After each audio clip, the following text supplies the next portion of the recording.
La réalité aujourd'hui, c'est que ces acteurs de l'ESS ont besoin de partenaires à leur côté, qui sont des investisseurs patients, qui n'attendront pas le même rendement au capital qu'ils vont investir qu'une entreprise classique ou qu'une petite start-up du numérique. C'est pour ça qu'il fallait adapter à la fois la loi, mais aussi l'écosystème autour de ces acteurs de l'ESS, de façon à ce qu'ils sachent, ces acteurs, que demain, dès lors qu'on aura un projet d'une maison de retraite pour personnes âgées mais innovant, un projet dans le domaine des services à la personne, de l'économie verte, de l'économie circulaire, du recyclage, ou tout projet industriel. Et quand on a un acteur privé non lucratif, eh bien, il y aura ces partenaires, cet écosystème législatif et financier qui permettra de développer ces activités.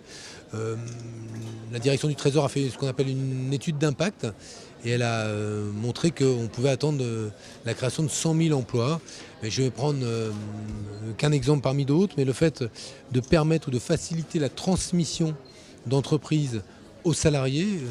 permettrait d'éviter par an, je dis bien, la destruction de 50 000 emplois. Donc on voit bien que le potentiel est considérable. On est là dans ce qu'on appelle le money time, c'est-à-dire vraiment les derniers réglages. Ça fait 1 an qu'on travaille sur cette loi avec les acteurs de l'économie sociale et solidaire. On a beaucoup mûri ce projet, beaucoup peaufiné sa rédaction. Je crois qu'il est maintenant arrivé à maturité et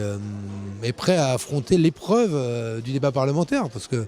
évidemment les parlementaires ont leur mot à dire et enrichiront ce texte. C'est surtout une vraie option politique, au sens où les pouvoirs publics considèrent que seule la réponse qu'ils produiraient à un besoin social qui n'est pas satisfait, seule la puissance publique remplirait sans doute mal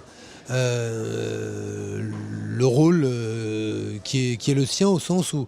on pense qu'aujourd'hui on a besoin de coproduire avec des acteurs privés, notamment des acteurs privés non lucratifs, le champ associatif, des réponses en termes d'intérêt général qui s'appuient sur le partenariat entre les pouvoirs publics et ces acteurs privés. Et c'est ce qu'on va faire dans le domaine de la petite enfance, dans le domaine de la mobilité, dans le domaine des services en général à la personne. Et cette ambition de la coproduction, elle est nouvelle, elle est assumée par le gouvernement, et la loi sur l'économie sociale et solidaire sera un des visages de cette ambition de coproduire des réponses économiques à des besoins sociaux non satisfaits. Le fonds d'innovation sociale, il n'est pas dans la loi, c'est une décision du président de la République d'aider à la création d'entreprises par un fonds d'innovation sociale qui va soutenir ces entrepreneurs dont l'activité économique part du diagnostic qu'il y a un besoin social qui n'est pas satisfait. Là encore, il y a des multitudes de terrains d'application possibles. Or, ceux qui voulaient innover socialement avaient du mal jusqu'ici à trouver des partenaires pérennes, durables, pour financer leurs projets. Et quand on n'a pas de partenaire public, notamment à travers le banquier public,